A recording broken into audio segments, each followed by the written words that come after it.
Hi everyone. Last week I made a video where I mentioned freedom of speech issues and suggested how social media might be able to make their platforms a friendlier place by replacing words they don't like with words that are more palatable. At the end of the video I asked for feedback on that idea and I got a lot of feedback, and there was a lot of really interesting conversation going on in the comment section. And I just wanted to make a quick video responding to some of that feedback, since freedom of speech is a subject that really interests me, and censorship as it pertains to that. First of all, a correction. A lot of comments under that video said that replacing swear words and harmful words with more innocuous words actually was censorship, even though in the video I said that I didn't think it did constitute censorship. And I think all of you were right on that front. Of course, it somewhat depends on how you define censorship, but since censorship is used for TV shows and where they swear and they beep out the words, since that is censorship, that's definitely my suggestion was effectively doing that for social media. So I hadn't thought of censorship being used in that sense, although that is actually the most common sense that it's used in. A lot of people objected to my suggestion on the grounds that it would be a slippery slope, and I didn't really help this much by using the word hell as an example. Of course, I would never suggest censoring the word hell. I was just using it because I know that some people don't like listening to swear words. If this suggestion was adopted by, say, Twitter, I don't think they would ever want to censor people using just mundane swear words that don't particularly target anyone. Mostly I was just talking about racial slurs and words relating to certain groups of people that are offensive to someone in particular, rather than swear words that are kind of universally offensive and a little abrasive to hear, which is why we use swear words, of course, because we want to emphasise our points. I think any social media platform that did start to censor mundane swear words or any words that are really commonly used by most people would just suffer from it. Social media platforms are subject to competition just like any other business, and Twitter is at the moment being challenged by Facebook and Instagram. Over the history of the internet, there hasn't been any social media that's really lasted very long.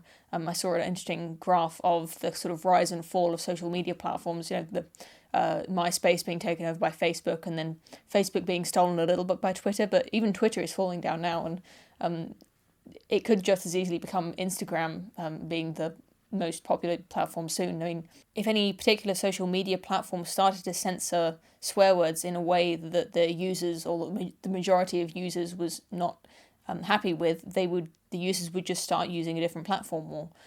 Most people who use social media have several platforms on the go at once, and they sort of favour one and use one less and use a few of them. It's not hard to believe that once one social media starts to become too censor heavy, that they would start moving to others, and that way they might find a balance. As for those of you who said that there shouldn't be any censorship at all, of course I'm in agreement with that. I don't think words can really hurt people unless they're incitement to crime or libel or slander, things that are illegal even in America, where they value their freedom of speech explicitly. That's just my personal opinion, but if I had to choose between seeing someone, let's use Cathy Newman as an example, since that was my most recent, that's what I was talking about in the last video. If people on Twitter want to call Cathy Newman a B word or a C word or a EFG word, I'd rather see their criticism with the word blanked out or with the words replaced with other words. I'd rather see that than to have their post removed completely, or to have their account disabled, suspended, which is what is happening now to an extent. I'd rather just see the complete comment completely uncensored, but if it's a choice between removing the comment and removing the words in the comment, I'd rather see the fact that there is criticism with some words taken out, rather than having all criticism removed and then me just not being aware that there are people who are criticising her. I think that's far preferable, in my opinion. But mostly in this video, I just wanted to talk about the difference between the private business censoring speech and the government censoring speech, since that seemed to be something that a few of the comments seemed to get confused. And it's really important to keep those two things separate in our minds, because it's true that when companies start to censor free speech, it's because of a kind of a zeitgeist of wanting censorship. It's because the people want it, and it is related to government regulating speech. But when a government regulates speech, they can fine you or put you in jail, or they can they can make it legal for you to lose your job because of that.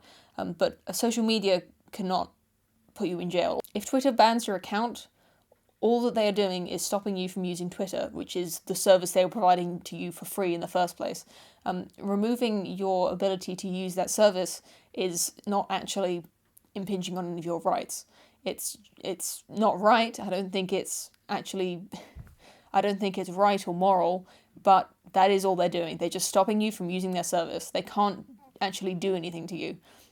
Except in the case of people who make money off of social media, who advertise their businesses and their YouTube. But again, if that service didn't exist in the first place, you never would have had that. They don't owe you the advertisement that you're putting on their platform.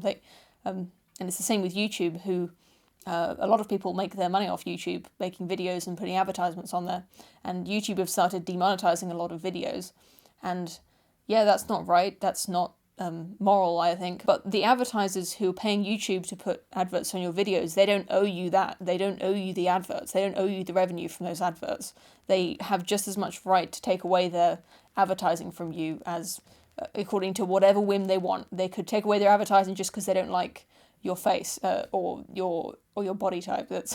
It's completely within the rights of any advertiser to not want to associate with a channel because of whatever the channel says or what they do or don't like about the channel. And it's similarly within YouTube's right to give money to whoever they want. You're effectively being employed by YouTube, and if they don't like the videos you're creating, then they can not pay you for those. The difference with the government is that the government can put you in jail or even execute you if you're in certain countries in the world for what you say, even if what you say doesn't hurt anyone. So when we talk about freedom of speech, when we talk about censorship, it's really important to make a distinction between the government and a company or a business.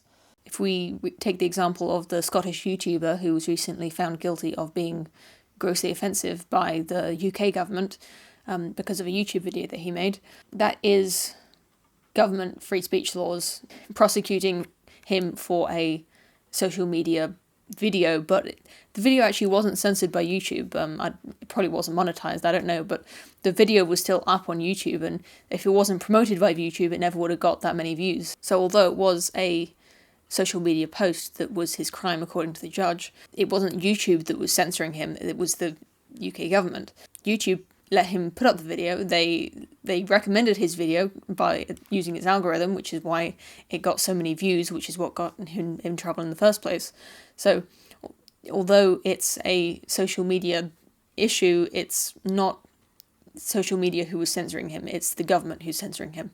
In cases like that, it's especially important to make the distinction between private companies and the government. If we can't speak clearly and precisely about issues like this, I don't think we can really solve them or go any way to help solving them. And just for the record, I'll just say that obviously I think the UK government was wrong in this case. The judge said that he was anti-Semitic and that he was promoting anti-Semitism with his video intentionally, which I think is absolutely ridiculous. By my judgment, at least, Count Dankula didn't intend to cause any harm, and he actually didn't cause any harm. But what do I know, right? I wasn't in the court. I don't know what the judge was thinking. I think it's absolutely crazy, but I guess that's the world we're living in right now. Alright, well that's all from me today. Please leave your comments below as always, and I'll see you again very soon.